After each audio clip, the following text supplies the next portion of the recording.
வணக்கம். நம்ம மார்க்கெட்ல தெரிஞ்சுக்க வேண்டிய விஷயம் என்ன அப்படின்னா, மார்க்கெட் ஓவரால் ட்ரெண்ட் ஹையர் ஹைல போயிட்டுருக்கா? இப்ப ஹையர் ஹை அப்படின்னா என்ன அப்படின்னு தெரிஞ்சுக்கலாம். இப்போ மார்க்கெட் இப்படி போகும். ஒரு பேரலல் சேனல் ட்ரா பண்ணா, அந்த சேனல் இப்படி இருக்கும். ஸோ அதுதான் ஹையர் ஹைம்போம். இப்போ மார்க்கெட் இங்க போகும். ப்ரீவியஸ் லோ பிரேக் ஆகாது. பிரேக் ஆகாம அப்படியே நியூ ஹை போகும். மறுபடியும் கீழ வரும், நியூ ஹை போகும். மறுபடியும் கீழ வரும், நியூ ஹை போகும். ஸோ இந்த மாரி போயிட்டு இருக்கிறத நம்ம ஹையர் ஹை ஃபார்மேஷன் அப்படின்னு சொல்லுவோம். இந்த ஹை இந்த ப்ரீவியஸ் ஹைக்கு மேலே இருக்குது. அதே மாதிரி லோ பார்த்தீங்கன்னா ப்ரீவியஸ் லோக்கு மேலே தான் இப்போ வந்திருக்கிற லோ இருக்கும். ஸோ இதுதான் நம்ம வந்துட்டு மார்க்கெட்டில் பார்த்தோன்னா எந்த ஒரு ஸ்ட்ரக்சராக இருந்தாலும் சரி, எந்த ஒரு டைம் ஃப்ரேமாக இருந்தாலும் சரி, மார்க்கெட் ஹையர் ஹை போயிட்டுருக்கா, லோயர் லோ வந்துட்டுருக்கா அப்படிங்கிறத ஃபஸ்ட்டு தெரிஞ்சுக்கணும். ஹையர் ஹை லோயர் லோ கோல்டுக்கு வந்து 15 மினிட்ஸில் நல்லா ஒர்க் ஆகிட்டு இருக்கு. சிலதெல்லாம் பார்த்தீங்க இப்போ பார்த்தீங்க அப்படின்னா பிட்காயின் ட்ரேட் ஆகிட்டு இருக்கு. அதில் சுத்தமாக இந்த higher high lower low formation work ஆகிறது இல்லை. அதெல்லாம் ஹையர் டைம் ஃப்ரேமில் ஒர்க் ஆகிட்டு இருக்கு. இப்போ டெய்லி டைம் ஃப்ரேமில் ஒர்க் ஆகிட்டு இருக்கு. பட் 15 மினிட்ஸ் டைம் ஃப்ரேம்லாம் பார்த்தீங்க அப்படின்னா மார்க்கெட் லோயர் லோ வரும், மறுபடியும் ஹையர் ஹை போகும், ப்ரீவியஸ் ஹையை உடைக்கும், மறுபடியும் வந்து லோ பிரேக் பண்ணும். ஸோ அந்த மாதிரி டெக்னிக்கலாக கட்டுப்படாத ஸ்கிரிப்டை நம்ம வேற ஒரு ஸ்ட்ராட்டஜி யூஸ் பண்ணி ட்ரேட் பண்ணணும். ஸோ எல்லா ஸ்கிரிப்ட்டுக்குமே இந்த ஸ்ட்ராட்டஜி ஒர்க் ஆகுமா அப்படின்னா ஒரு 70% ஸ்கிரிப்ட்டுக்கு இது ஒர்க் ஆகும். 30% பார்த்தீங்கன்னா வேற ஒரு ஸ்ட்ராட்டஜி நமக்கு ஒர்க் ஆகும். பட் இருந்தாலுமே அது ஹையர் டைம் ஃப்ரேமில் நல்லா ஒர்க் ஆகும். அது பார்த்துக்கணும் ஃபஸ்ட்டு. அது எப்படி டீப்பாக பார்க்கலாம் அப்படிங்கிறத பார்த்துக்கலாம். தென் இன்னொன்று என்ன அப்படின்னா ஃபிபோ ட்ரா பண்ணி பழகிக்கணும். ஃபிபோ வந்து நீங்கள் நிறைய பேர் பார்த்தீங்கன்னா ஸ்மால் டைம் ஃப்ரேமில் ட்ரா பண்ணுவாங்க. ஸோ ஓகே, இந்த ஹை ஒரு ஸ்விங் எடுத்துக்குவாங்க. ஸோ இந்த ஸ்விங் எடுத்துக்குவாங்க, அதுவும் கூட ஓகே தான். ஸோ இது ஒரு ஸ்விங் தானே. ஸ்விங் மீன்ஸ் இந்த ஹை பிரேக் ஆகிடுச்சு அப்படிங்கும்போது இது ஒரு ஸ்விங் அப்படின்னு நம்ம சொல்லுவோம். இந்த ஹைக்கும் இந்த லோக்கு இடைப்பட்ட ஒரு பாயிண்ட்டை வந்து நம்ம ஸ்விங் அப்படின்னு சொல்லுவோம். அந்த ஸ்விங்குக்கும் கூட நம்ம வந்துட்டு ஃபிபோ ட்ரா பண்ணலாம்.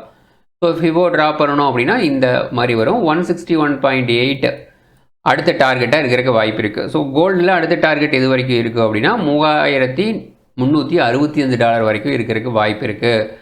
ஸோ இந்த ப்ரீவியஸ் ஸ்விங் பிரேக் ஆகி இங்கே ஸ்டேபிள் ஆகிடுச்சு, அடுத்து இது வரைக்கும் போகிறக்கு வாய்ப்பு இருக்குது. இந்த லெவல் வந்தாலும் இங்கிருந்து பவுன்ஸ் ஆகும் அப்படின்னும் நீங்கள் வந்து ட்ரா பண்ணலாம். ஸோ இந்த மெத்தேடும் நீங்கள் ட்ரா பண்ணிக்க முடியும். ப்ரீவியஸ் பார்த்தீங்க அப்படின்னா இங்கே ஹை பிரேக் ஆகிடுச்சுல, ஸோ இந்த ஹை இங்கே பிரேக் ஆகிடுச்சு பாருங்கள். ஸோ இந்த ஒரு ஸ்விங் இங்கே பிரேக் ஆகிடுச்சு. ஸோ அப்படிங்கும்போது நம்ம எதுக்கு ட்ரா பண்ணுவோம்? இந்த ஹைக்கும் இந்த லோக்கு ட்ரா பண்ணணும்னா மார்க்கெட் எங்கேயோ போயிடுச்சு பாருங்கள், எல்லா டார்கெட்டும் அடிச்சிருச்சு. ஸோ மார்க்கெட்டில் ஒரு 4 டார்கெட் இருக்குது. அந்த 4 டார்கெட்டுமே நமக்கு ரீச் பண்ணிருச்சு. இது எப்படி ஒர்க் ஆகிருக்குது அப்படிங்கிறத மட்டும் பாருங்கள். இந்த ஸ்விங்குனா கரெக்டாக இந்த 161.8 அது வந்துட்டு ஒரு ரெசிஸ்டன்ஸ் எடுத்துகிட்ருக்கு. இது நியூஸ் பேஸில் வந்ததுனால எல்லா டார்கெட்டுமே ஒரே கேண்டில் நமக்கு ரீச் ஆகிடுச்சு. ஸோ இப்படியும் நீங்கள் வந்து ஃபிபோ ட்ரா பண்ணலாம். நான் எப்படி மெயினாக ட்ரா பண்ணுறேன் அப்படின்னா இந்த மாதிரி சின்ன சின்ன லெவல் நான் ட்ரா பண்ணுறதில்ல. ஸோ ஓரளவுக்கு ஹையர் டைம் ஃப்ரேம் எடுத்துக்கிறது, மார்க்கெட் எந்த சைடு போகிறதுக்கு வாய்ப்பு இருக்குது அப்படிங்கிற ஒரு அனலைசிஸ் பண்ணிக்கிறது. ஸோ அதுக்கு எப்படின்னா இந்த கேண்டில் ஸ்டிக்கில் எப்படி ஃபார்ம் ஆகிருக்கு அப்படிங்கிறத வச்சுட்டு நம்ம ஃபார்ம் பண்ணிக்கலாம். இப்போ டெய்லி டைம் ஃப்ரேமில் பார்த்தீங்க அப்படின்னா இது ஒரு ஸ்ட்ராங் பாசிட்டிவான கேண்டில். ஸோ லோயர் லெவலில் ஒரு ஸ்ட்ராங் பாசிட்டிவான கேண்டில் வந்திருக்கு. இங்கே ஹையர் லெவலில் ஒரு ஸ்ட்ராங் நெகட்டிவ் கேண்டில் வந்திருக்கு.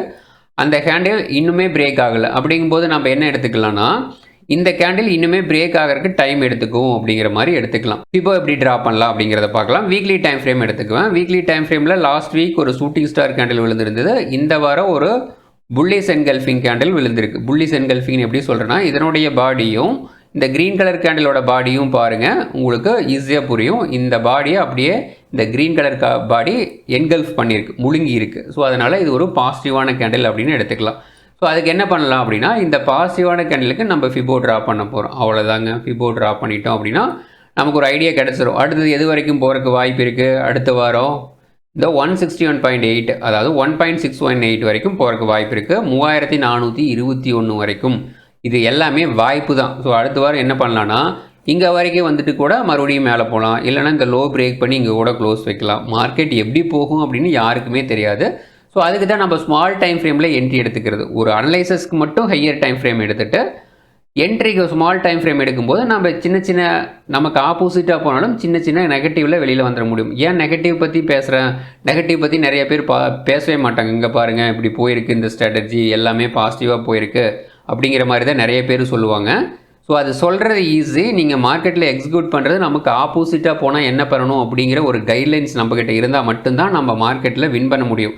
ஸோ ஆப்போசிட்டில் போனால் நான் வெயிட் பண்ணிகிட்டே இருப்பேன், ஆனால் ப்ராஃபிட் வந்தால் சின்ன ப்ராஃபிட் வந்தால் வந்துடுவேன் அப்படின்னா நம்ம மார்க்கெட்டில் ஜெயிக்கிறது ரொம்ப ஒரு போராட்டமாக இருக்கும். ஓகேங்களா? அடுத்த வாரம் நமக்கு இந்த லெவலில் நமக்கு சப்போர்ட் பாயிண்ட்டாக இருக்கிறதுக்கு வாய்ப்பு இருக்குது. வீக்லி டைம் ஃப்ரேமில் நம்ம ஒரு முடிவுக்கு வந்துட்டோம். அடுத்து டெய்லி டைம் ஃப்ரேமில் பார்க்கலாம். டெய்லி டைம் ஃப்ரேமில் இது ஒரு சூப்பரான பாசிட்டிவான கேண்டில். இந்த 3 கேண்டில் சேர்ந்து என்ன சொல்லுவோம்னா மார்னிங் ஸ்டார் அப்படின்னு சொல்லுவோம். ஸோ மார்னிங் ஸ்டார் கேண்டில் வந்திருக்கு கிட்டத்தட்ட நியர் லோ, ரீசன்ட் லோக்கு பக்கத்தால் ஒரு மார்னிங் ஸ்டார் கேண்டில் வந்திருக்கு அப்படின்னா இதுவும் ஒரு பாசிட்டிவான சைன் அப்படின்னு நம்ம எடுத்துக்கலாம். இது க்ரீன் கலர் கேண்டில் பாருங்கள். ஸோ இங்கே தான் ஒரு பாசிட்டிவான க்ரீன் கலர் கேண்டில் வந்திருக்கு. அதுக்கப்புறம் மார்க்கெட் இது வரைக்கும் மேலே போயிருக்கு. ஸோ கீழே வந்தாலும் கூட, இந்த லோவுக்கு பக்கத்தால் வந்தாலும் கூட மறுபடியும் மார்க்கெட் ஒரு மேலே போயிருக்கு. ஸோ அதே மாதிரி இந்த லோவுக்கு பக்கத்தால் வந்தாலும் கூட மார்க்கெட் இந்த லெவல் வரைக்கும் போகிறக்கு வாய்ப்பு இருக்குது அப்படின்ட்டு ஒரு ப்ரீவியஸாக நடந்ததை வச்சு நம்ம முடிவுக்கு வந்துட முடியும். நம்ம புதுசெல்லாம் எதுவுமே கண்டுபிடிக்க வேண்டியது இல்லைங்க. ப்ரீவியஸாக எப்படிலாம் போயிருக்கு அப்படிங்கிறத நம்ம பார்த்தாலே டெக்னிக்கல் அனாலிசிஸ் அப்படிங்கிறது அப்படி தான்.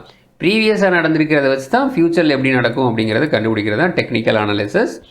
ஸோ அதே மாதிரி கீழே வந்தாலும் மேலே போகிறதுக்கு வாய்ப்பு இருக்குது அப்படின்ட்டு ஒரு ஐடியாவுக்கு நம்ம வர முடியும். அடுத்தது ட்ரெண்ட் லைன் ட்ரா பண்ணலாம். ட்ரெண்ட் லைன் ட்ரா பண்ணிங்க அப்படின்னா ஸோ இதுதான் ஸ்ட்ராங் ட்ரெண்ட் லைன். ஸோ இந்த இடத்துல ரெசிஸ்டன்ஸ் எடுக்கிறதுக்கு வாய்ப்பு இருக்குது. 3380 ரேஞ்சில் ரெசிஸ்டன்ஸ் எடுக்கிறதுக்கு வாய்ப்பு இருக்குது. சப்போர்ட் எந்த இடத்துல எடுக்கலாம்? நம்ம அதுக்கு சப்போர்ட் லைன் ட்ரா பண்ணலாம். ஸோ இங்கே ஒரு சப்போர்ட் லைன் ட்ரா பண்ணோம் அப்படின்னா இந்த இடத்துல சப்போர்ட் எடுக்கலாம். ஸோ இது ஏன் இந்த இடத்துல இந்த சப்போர்ட் லைன் ட்ரா பண்ணுறேன் அப்படின்னா இங்கே லோ பாருங்கள் அந்த இடத்துல இருக்குது, இந்த ஹை அந்த இடத்துல இருக்குது, இந்த ஓப்பன் அந்த இடத்துல இருக்குது. அதே மாதிரி இதனுடைய க்ளோஸ் இதனுடைய ஓப்பன் இங்கே சேம் லெவலில் இருக்குது. ஸோ இதை கூட நம்ம எடுத்துக்க வேண்டாம். இந்த லெவலையும் இந்த லெவலையும் மட்டும் எடுத்துட்டா கூட கீழே வரும்போது இந்த லெவல் ஸ்ட்ராங் சப்போர்ட் பாயிண்ட்டாக இருக்கும். நம்ம அடுத்த வாரம் எந்த லெவல் ஸ்ட்ராங் சப்போர்ட் பாயிண்ட்டாக இருக்கும் அப்படிங்கிறத நம்ம இப்போவே கண்டுபிடிச்சாச்சு. $3326 அடுத்த வாரம் ஸ்ட்ராங் சப்போர்ட் பாயிண்ட்டாக இருக்கிறதுக்கு வாய்ப்பு இருக்குது. ஏன் அதை வந்து ஸ்ட்ராங் சப்போர்ட் பாயிண்ட் அப்படின்னு சொல்கிறேன் அப்படின்னா ஸோ ப்ரீவியஸாக வந்துட்டு இங்கிருந்து பவுன்ஸ் ஆன இடமும் அந்த இடம், இங்கே வந்து கீழே வந்த இடமும் அந்த இடம். ஸோ அப்படிங்கும்போது மார்க்கெட் அந்த இடம் வந்தால் ஏதோ ஒன்று நடந்திருக்கு அப்படிங்கிறது ப்ரீவியஸாக 2 டைம் இல்லை 4 டைம் நடந்திருக்கு. அப்படிங்கும்போது இன்னும் ஃப்யூச்சராகவும் அந்த இடம் ஒரு ரியாக்ட் பண்ணும் அப்படிங்கிறத தெரிஞ்சுக்கலாம். அது மட்டும் இல்லாமல் ப்ளஸ் நமக்கு இன்னொரு அடிஷ்னல் பாயிண்ட் இருக்குது. என்னென்னா 0.618 அப்படிங்கிறது ஒரு மேஜரான லெவல். ஃபிபோ தெரிஞ்சவங்களுக்கு தெரியும், அதனுடைய லெவலும் அந்த இடத்துல இருக்குது. ஸோ அப்படிங்கும்போது இந்த இடம் மேஜரான லெவல் அப்படின்னு நம்ம நோட் பண்ணி வச்சுக்கலாம். இது மேஜரான லெவலாக ஆக்ட் பண்ணுதா இல்லையா அப்படிங்கிறது நெக்ஸ்ட் விஷயம். அட்லீஸ்ட் நம்ம ஒரு ப்ரிப்பேராக இருக்கிறோம், ஓகே நம்ம ஒரு பிஸ்னஸ் பண்ணுறோம், அதுக்கு உண்டான எஃபோர்ட் போடுறோம் அப்படிங்கிற ஒரு நம்பிக்கை நமக்கு வரும். நம்ம எதுவுமே பண்ணாமல் ஓகே எதுவுமே பண்ணலை மார்க்கெட்டில் போய் லாஸ் பண்ணுறக்கும் இத்தனைலாம் அனலைசஸ் பண்ணி ஓகே சின்னதாக மைனஸ் வந்தால் ஓகே நம்ம எஃபோர்ட் போட்டிருக்கோம், அதையும் மீறி மார்க்கெட்டில் நடந்திருக்கு, இன்னும் ஏதாவது மிஸ் பண்ணுறோமா அப்படிங்கிறத நம்ம கண்டுபிடிச்சிட்டோம்னா போதும். இந்த மாதிரி நம்ம எதெல்லாம் தப்பு பண்ணுறோம் எதெல்லாம் கவனிக்காமல் விடுறோம் அப்படிங்கிறத டே பை டே நம்ம இம்ப்ரூவ் பண்ணிகிட்டே வந்தால் மார்க்கெட்டில் ஈஸியாக வின் பண்ணிட முடியும். அவ்வளோதான், மார்க்கெட்டை கவனிக்கணும், அவ்வளோதாங்க, சிம்பிளான விஷயம்.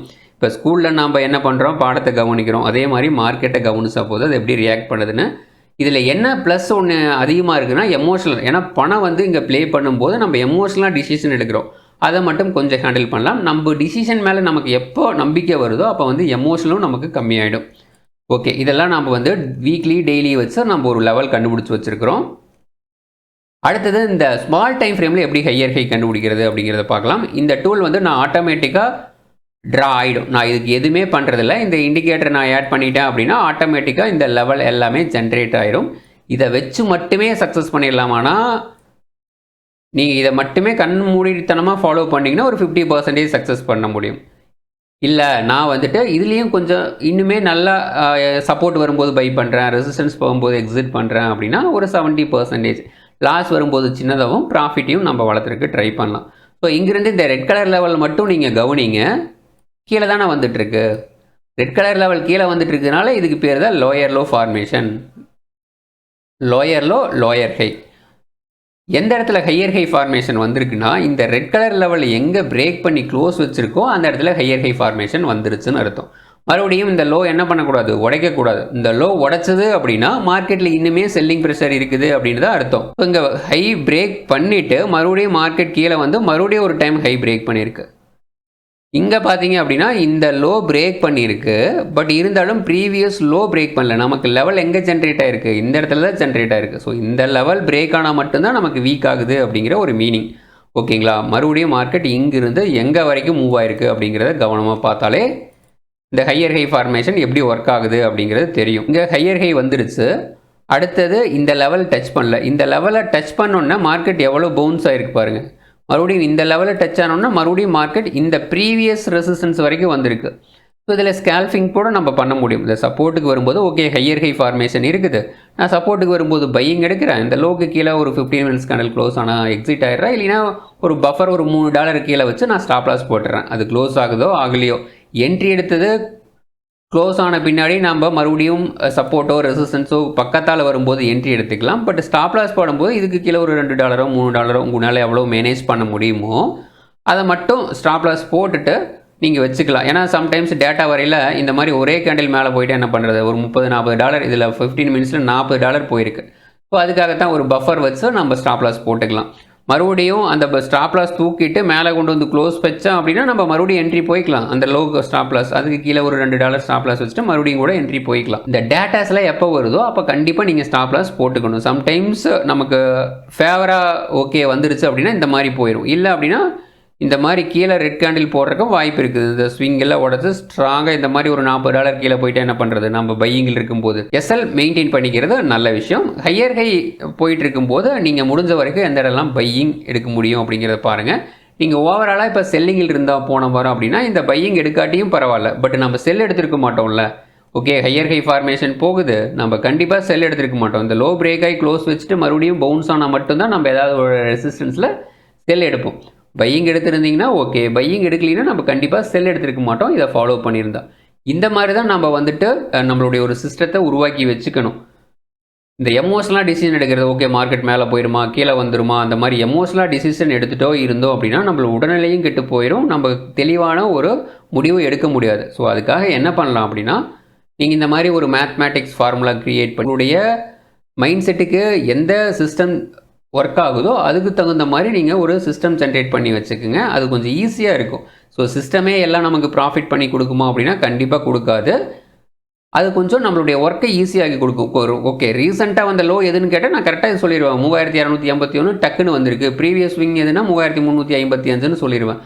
அதுக்கு ரீசெண்டாக வந்த ஸ்விங் எதுனா 3340 அப்படின்னு டக்குன்னு நம்ம பார்த்தோன்னு தெரிஞ்சுக்கலாம். அதுக்கு போயிட்டு நம்ம கர்சர் எடுத்து அதனுடைய லோ எங்கே இருக்குது ஹை எங்கே இருக்குது அப்படின்னு பார்த்துட்டு இருந்தோம் அப்படின்னா லேட் ஆகும். நம்மளோட டிசிஷன் மேக்கிங்க்கு டைமுக்கு லேட் ஆகும். இப்போ இந்த மாதிரி டூல் யூஸ் பண்ணி நீங்கள் ஈஸியாக சப்போர்ட் ரெசிஸ்டன்ஸ் கண்டுபிடிச்சிக்க முடியும். தென் ஃபிபோ யூஸ் பண்ணிங்க அப்படின்னா எந்த இடத்த வந்தால் திரும்புறதுக்கு வாய்ப்பு இருக்குது அப்படின்னு கண்டுபிடிச்சிக்க முடியும். இந்த இடத்துல சப்போர்ட்டு நம்ம ப்ரிடிக்ட் பண்ணியிருக்கோம்.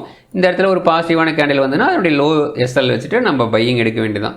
வேறு வழியே கிடையாது. மார்க்கெட்டில் 100% சக்ஸஸ் பண்ண முடியாது. நம்ம பொறுமையாக இருந்து நம்மளுடைய ஸ்ட்ராட்டஜி எந்த இடத்துல ஒர்க் ஆகுதோ அந்த இடத்துல நீங்கள் என்ட்ரி எடுத்தீங்கன்னா மார்க்கெட்டில் கண்டிப்பாக ஜெயிக்கிறதுக்கு நிறையா வழிகள் இருக்குது. Okay, thank you.